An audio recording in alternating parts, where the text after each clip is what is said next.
creo que non se debe falar de violencia á lixeira. Pero cando falamos de misoxinia, que é algo que no feminismo está comentado, estudado, que é un tipo de odio moi sofisticado, eu son a primeira que digo, non podemos dicir odio e violencia á lixeira.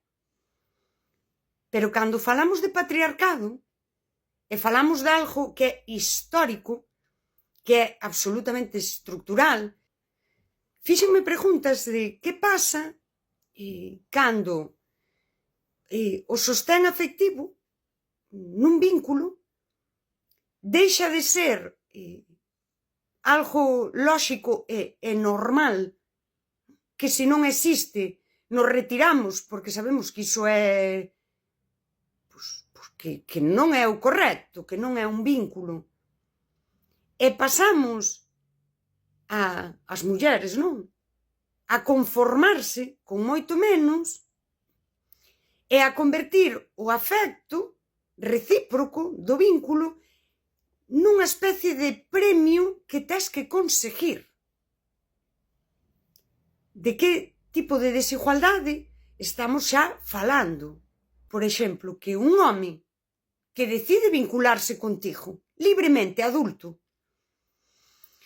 o tempo compartido, o use como premio, logo tamén como castigo, en que lugar te deixa? Como lle podemos chamar a isto?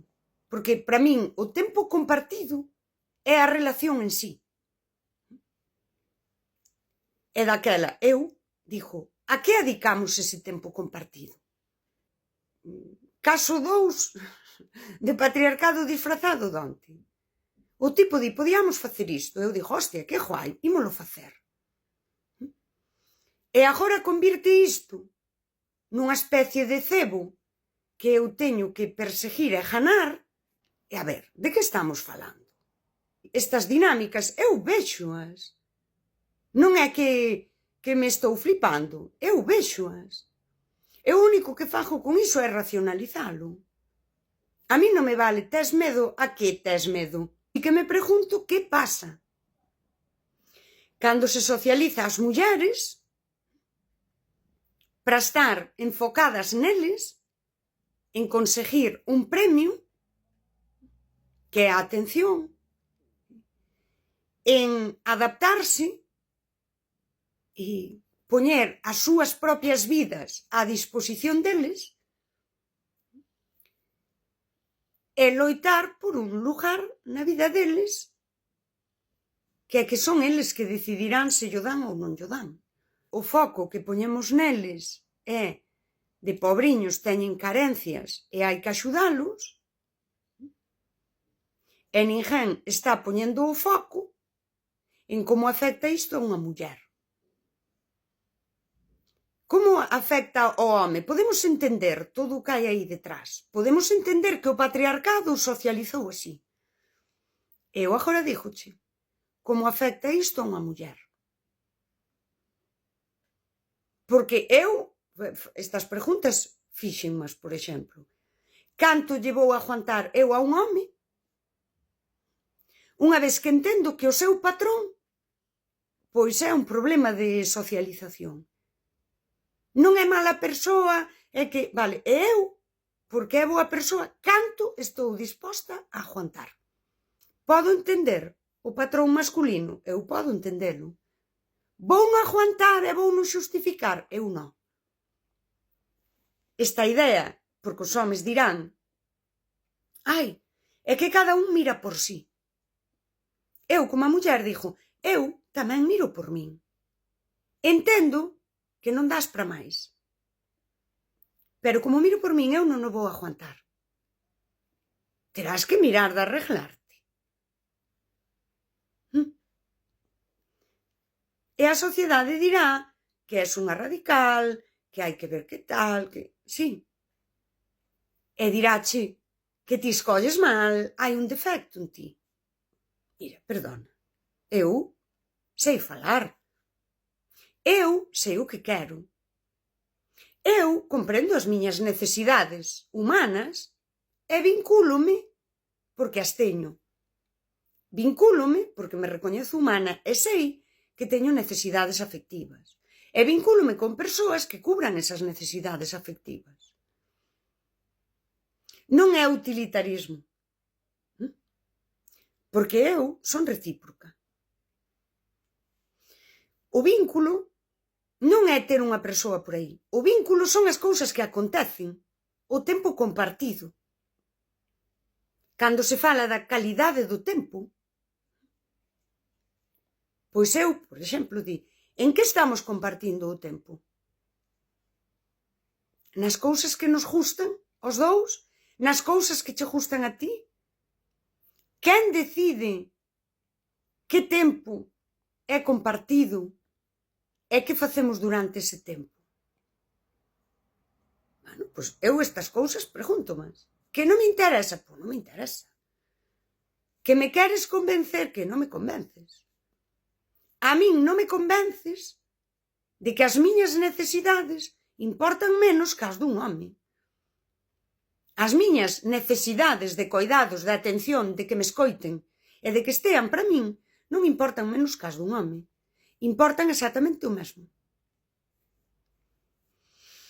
Pero seguimos socializando as mulleres para que deixen as súas necesidades, agora afectivas, nun segundo plano. É que o feito de que se cubran é un premio que hai que ganar.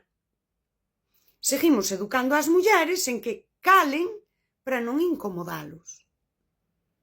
Agora non é porque che vai dar unha hostia. É que se o incomodas, vai marchar. Vai poñer o foco en ti, como di o artigo, para protexerse, vai poñer o foco en ti. Xa, pero cando te estea culpando de cousas que non son culpa túa, e te castigue, por exemplo, retirándose, é dicir, rompendo o vínculo, porque o vínculo existe en tanto hai tempo compartido. Hai compromiso, compromiso quere dicir conto contigo. Daquela, estamos educando para que cales. Porque isto vai ter unhas consecuencias. A ver, que non te poñas ti como a persoa exactamente igual de importante no vínculo que a él. E él usa iso como a premio e como a castigo.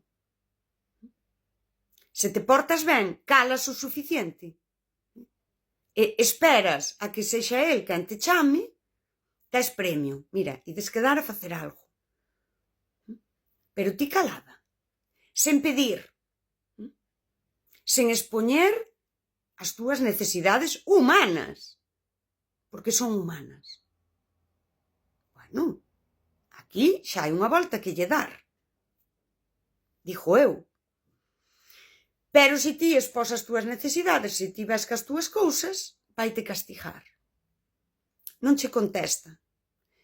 Porque necesita autorregularse. Porque quérete moito e imponlle moito respeto o vínculo. As persoas que te queren moito están pendentes de ti. As persoas que te queren moito poñen da súa parte para que ti non te preocupes. As persoas que te queren moito non permiten que ti sintas que ao mellor non te queren. Ningún home que te queira de verdade está por aí tranquilo crendo que ao mellor ti dubidas do seu amor. Home, vamos a ver. Por que un home vai querer, se está aí centrado, que ti dubides de que el te quere? Porque un home vai querer que ti teñas medo a que te abandone.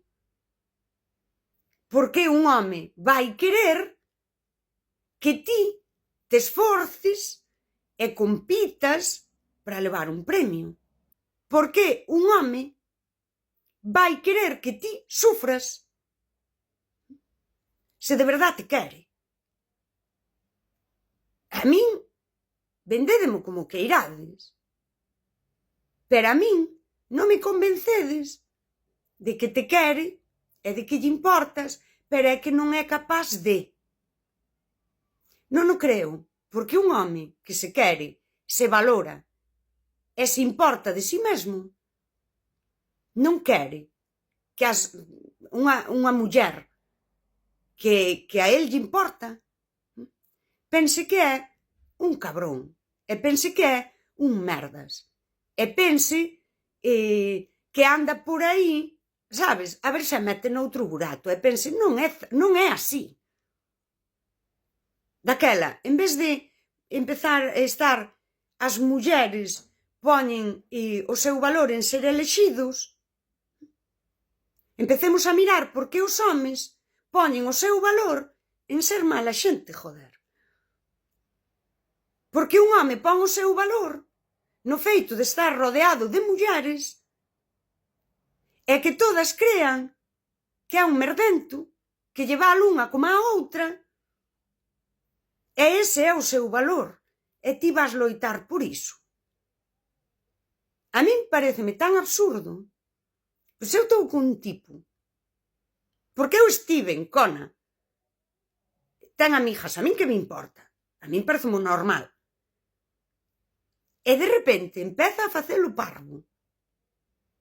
Para que eu dubide. É que eu no momento que dubido de se está tonteando cas outras, tío, eu retírome. Non quero saber nada de ti, pero que se ademais estabas comigo.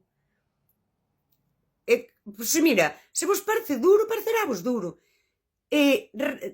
Provócasme rexeitamento, desprezote, e perdoche o respeto. Eu sí. E non é radical.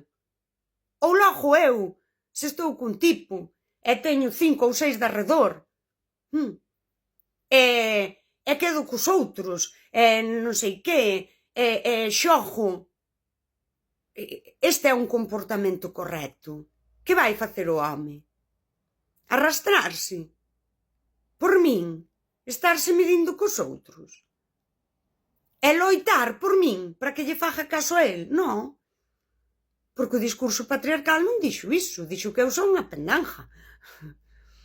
Vale, pois eu son feminista das de verdade.